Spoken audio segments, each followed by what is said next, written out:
Brody Coyle with us here on the John Mendola Show. Quarterback for Scranton. Let's talk about being all in for football and, not playing any other sports. You're just kind of concentrating on a quarterback. What kind of time have you put into that position? Yeah, from a young age, I've always known that football was going to be my number one.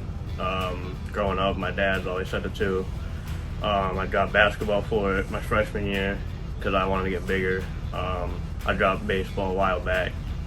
So I've always known that football is going to be my number one and possibly play in college. So I'm blessed. How about the fun you're having with this group? It's the summertime. It's, sometimes you're not always looking forward to practice, but you guys are in the phase where, hey, it's what are we doing to get better today? So whether it's the weight room or 7-on-7 or, just getting some practice under your belt, what is this team doing right now? Yeah, on the field they're amazing, and off the field they're even better. Being in the weight room with them the whole off season, the chemistry is off the chart. Just being around them, it's unbelievable. And I just feel like we're gonna have a great season. We got great receivers, great tight end, great everything. Honestly, great coaching staff, and I just feel like we're gonna have an amazing season. Coach said, "Listen, we got some guys up front that are pretty big. Talk about the line and having guys in front of you that can block. That's always important." Yeah, it makes my job easier. Feeling safe in the pocket, not having to know that I'm going to get pressured every time. Dizier, Carter, Pat, Puma, Zach, they're just amazing people, and to have them on my team, I'm so grateful for it. How about your skill set as a quarterback? Can you throw the long ball? Can you run? Talk a little bit about what you feel like you have and what you're still working on as a quarterback. Yeah, being quarterback, you got to be another coach on the field. You got to know what everyone's doing, no matter what the play is. You got to be able to throw every ball. You got to be able to escape. You got to be able to extend the play. So I've been working on that all off season. Getting ready to take hits. I'm ready. I can't wait. And yeah. Let's talk about leadership-wise. It's sometimes they say leaders are born. Talk a little bit about you feel like you have some natural leadership. Is it a role you're trying to grow into because you're taking over? Yeah.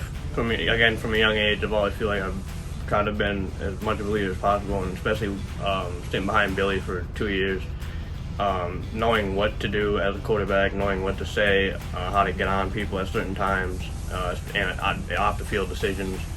It's great to be able to sit behind him and compete with him every day. It's made me better, not only as a player but as a person. I'm ready to step up to the role and take the team to a lot of wins. Dad's the principal? Yeah. Talk a little bit about what it's like. Okay, you're the kid in school, Dad's the principal. I'm sure kids are getting in trouble from time to time. I'm not just saying on the football team, but you got to kind of live that life of the principal's kid, but at the same time you got to kind of walk the line and make right decisions as well. Talk a little bit about, you find that easy or is it difficult at times? I try not to think about it, but always it's in the back of my head. Don't screw up in school, don't screw up on the football field, don't get in trouble, get good grades. He's always been there for me. He played football in college, so just trying to take over that and follow his footsteps. So principal, it's kind of like, it's hard honestly, but because you got eyes on you, but I try not to think about it and just live a life as a normal kid. So you guys kind of get to see the role of your dad. He's always busy. Coach Shumbers, he's coaching a couple sports, but they have families outside of that. Talk about appreciating their time, knowing that they're putting a lot of time into this. You guys want to kind of give it back and say, hey, we're working our tails off. Yeah, for any kid, parents got to sacrifice, no matter the time, driving them to practice, picking them up, feeding them, no matter what it is, you got to be grateful. But my dad, he's always been there for me, and my mom, my sister, they've always been there for me. Throwing in the yard, trying to get better, no matter if it's in the morning, at night, in the middle of the day, he's always on me. But at the end of the day, it's going to make me a better player and a better person, so I'm grateful for it. All right. You keep working hard. All the best. Thank you.